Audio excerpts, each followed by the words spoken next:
Dobro večer svima. Treneru 1-0, ali velika pobjeda danas. Pa je, teška utakmica. Ja ću prije nego što kažem nešto o utakmici reći o momčadi Lokomotive.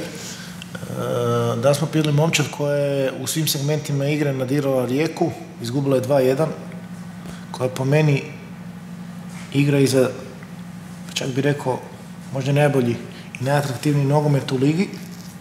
Nije im bilo lako parirati, s time da smo imali neke probleme unutar momčadi gdje već duže nemamo Fruka. Vujnović se ozlijedio, Dokit napravio treći žuti u Splitu i nije bilo jednostavno složiti momčad, odnosno parirati im, ali mislim da sve u svemu da je naša pobjeda zaslužena.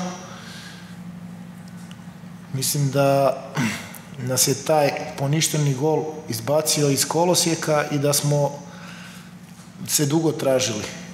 Tad smo napravili neke taktičke promjene, iz 4-4-2 flet smo prešli na 4-2-3-1 i na kraju nam se to sretno vratilo. Fučakov gol nam je donio 3 boda i to je to.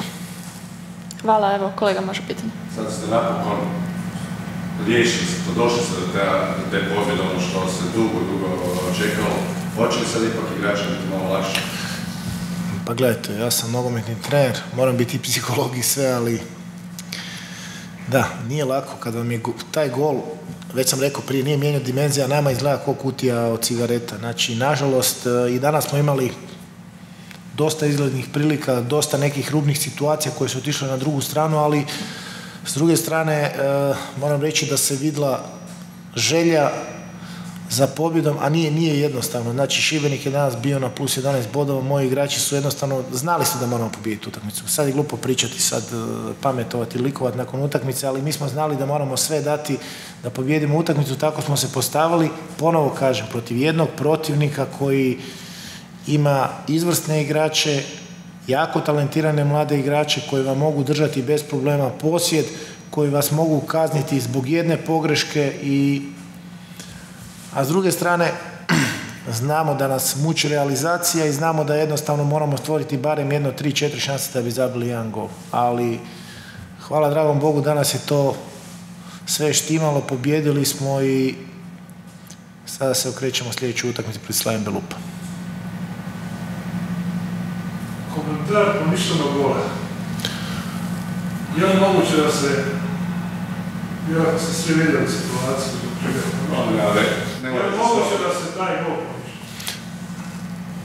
Meni je nemoguće, ali... Pa ja ne znam, mislim ja... sudački ekspert. Pa ja isto nisam sudački ekspert, ja sam išao u neku srednju školu koja se zove matematička i ne znam, jedan put gledaju rame, jedan put gledaju ovo, ono, ne znam. Gledajte, znači... Ako imamo ljude tamo u VAR sobi, znači treba im vjerovati, oni su tako presudili, da li su ispravno ili neispravno, ne ulazim u to, znači jednostavno donesena je odluka, mi s tim moramo živjeti. S druge strane, danas je malo izbacila iz ritma, ne malo nego jako, znači definitivno da smo hvatali ritam nakon toga nekih 20-30 minuta, smo morali stanovite izmjene napraviti, ali ponovo kažem, mislim da je pobjeda zaslužena protiv jedne jako respektabilne ekipe Lokomotive. Dobro, danas ste stvarno dominirali tom napadačkom igrom, presingom sa svim tim. Branići su se priključivali, Sten Warner izvanredna utakmica po meni. Je li to recept da vi stvarno možete u neku roku dominirati bilo koga? Gledajte, ja kad sam došao na preskonferenciju u Split i kad sam rekao da smo došli pobijediti, ljudi su me malte nešto, me nije neko gađao kamenom. Znači, ja iskreno govorim, znači ja sam ovdje došao prije 2 mjeseca i treba vremena da upoznaš igrače, da vidiš njihove vrline, mane i sve. Jednostavno mislim da se dosta komaktno nalazi po ovome sistemu 4-4-2. Naravno da imamo problema s tim kada nam je Vujnović koji je nešto između desetke i napadača.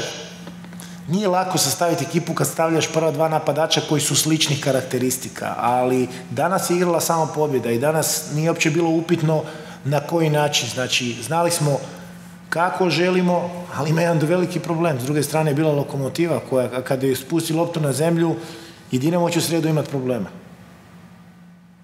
u kupu. Tako da samim time ta pobjeda je još slađa i draža. To je sve. Hvala vam. Hvala. Da, hvala vam.